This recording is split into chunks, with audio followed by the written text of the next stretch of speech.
पाप का बाप कौन है? मित्रों, यह एक शिक्षाप्रद व जीवनोपयोगी कहानी है। इसे समझने के लिए वीडियो के अंत तक बने रहें। साथ ही वीडियो को लाइक, सब्सक्राइब तथा शेयर अवश्य करें ताकि इसका लाभ दूसरों को भी मिल सके। किसी समय एक पंडित जी काशी से विद्या अध्ययन करके घर लौट रहे थे।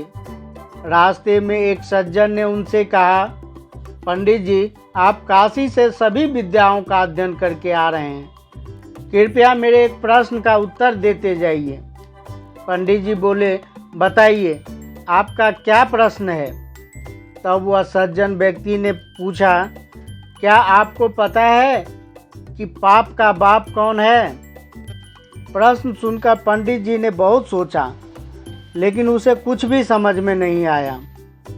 तब वह अपने ग्रंथों के सभी पन्ने पलट दिए, परंतु कहीं भी इस प्रश्न का उत्तर नहीं मिला। तब पंडित जी इस प्रश्न का उत्तर प्राप्त करने के लिए फिर से काशी चले गए। फिर भी उन्हें उत्तर नहीं मिला। अब तो हार कर उन्होंने पुनः उत्तर की खोज में आगे के लिए चल दिए। पंडित जी भी बड़े हठी थे। उन्होंने निश्चय कर लिए थे कि वे उत्तर खोजकर ही दम लेंगे। वे अनेक तीर्थों में गए, अनेक विद्वानों के पास गए, परंतु उसके मन को संतुष्ट करने वाला उत्तर नहीं मिला। तभी वे एक शहर से होकर गुजर रहे थे। वहीं पर बिलासिनी नाम की एक वेश्या अपने घर के दरवाजे पर बैठी थी। उसकी दृष्टि उस पंडित जी पर पड़ी। तभी वह चतुर वेश्या अपनी दासी से बोली, लगता है ये पंडित जी बहुत विद्वान हैं, परंतु वे उदास क्यों हैं? तुम इसका पता लगा कर आओ।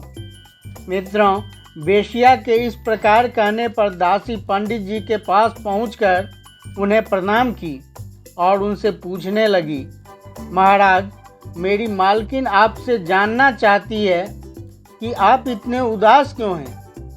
पंडित जी कहने लगे, मुझे न तो कोई रोग है, न धन की इच्छा है। मैं जिस बात से उदास हूँ उसका जवाब तुम्हारे मालकिन के पास नहीं है, इसलिए वह मेरी उदासी को दूर नहीं कर सकती, क्योंकि यह एक शास्त्रीय प्रश्न है। दासी कहने लगी, यदि आपको कोई हानि न हो तो क्या मैं इस प्रश्न को जान सकती हूँ? पंडित जी बोले, हाँ, क्यों नहीं। मेरे मन को व्यथित करने वाला प्रश्न है, पाप का बाप कौन है? पंडित जी का प्रश्न दासी ने वेश्या को बताया। वेश्या कहने लगी, इसमें कौन सी बड़ी बात है, इसका जवाब तो मैं ही बता दूंगी। जाओ, पंडित जी को बुला कर लाओ मेरे पास।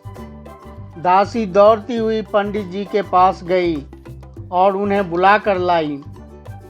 पंडित जी भी चले आए, क्योंकि वे हर प्रकार से प्रश्न का उत्तर जानना चाहते थे।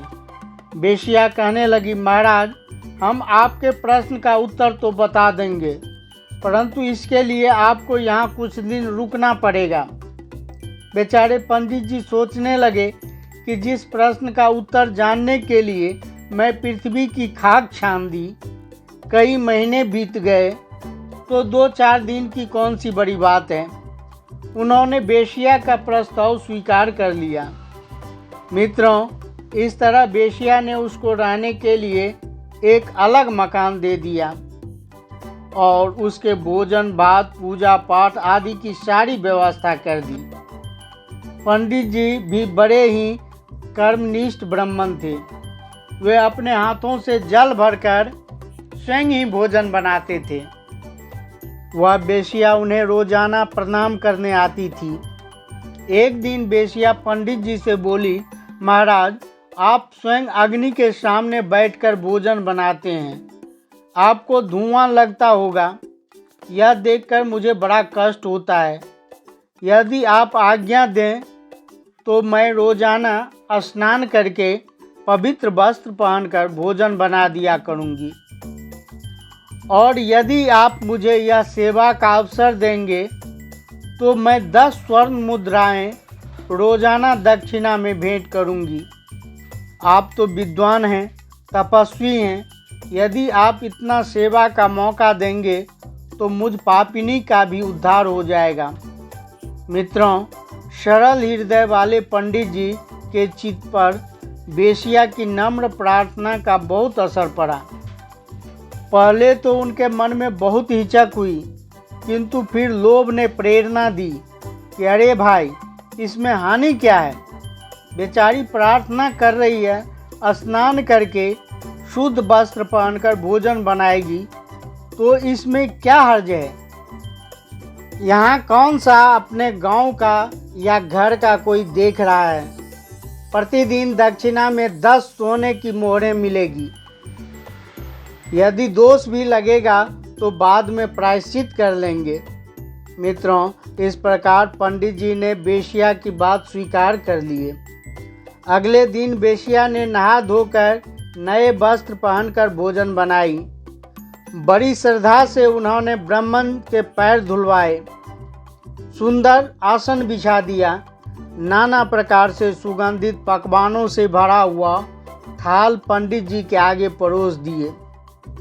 किंतु जैसे ही पंडित जी ने थाली में हाथ डालना चाहा, वेश्या ने झट से थाली उसके सामने से खींच लिया और पंडित जी से कहने लगी, महाराज, मुझे क्षमा करना। एक कर्मनिष्ठ ब्राह्मण को मैं धर्म भ्रष्ट करना नहीं चाहती। मैंने तो आपके प्रश्न का उत्तर देने के लिए यह सब किया है। जो दूसरों का लाया हुआ जल भी पीने या भोजन बनाने के काम में नहीं लेते, वे पंडित लोभवश एक वेश्या का बनाया हुआ भोजन ग्रहण करने को उद्यत हो गए। आपके प्रश्न का यही उत्तर है। वह लोभ ही पाप का बाप है। दर्शक बंधु, यह सच है कि लालची व्यक्ति ही पाप करने के लिए अग्रसर होता है। जिसकी इच्छाएं असंतुष्ट है, जो अपने स्वार्थ के अलावे पराये हित की बात नहीं सोचता और अपना स्वार्थ सिद्ध करने के लिए किसी भी हद तक जा सकता है, ऐसा व्यक्ति निश्चित रूप से पाप करने वाला ही होता है। असंतोषी मनुष्य को त्रिलोकों की संपत्ति दे दो तो भी वह सुखी नहीं रह सकता, और जिसके मन में लोभ का अंकुर जागृत हो गया तो वह कर्म करते समय लोभ को ही प्रधान दृष्टिकोण में रखता है। कहते हैं, बिना स्वार्थ के पाप नहीं होता। पाप का जनक लोभ ही तो है। मित्रों, मुझे उम्मीद है कि यह वीडियो आपको बहुत पसंद आया होगा। इसे लाइक, सब्सक्राइब तथा शेयर अवश्य करें। वीडियो के अंत तक बने रहने के लिए धन्यवाद। जय हिंद, जय भारत।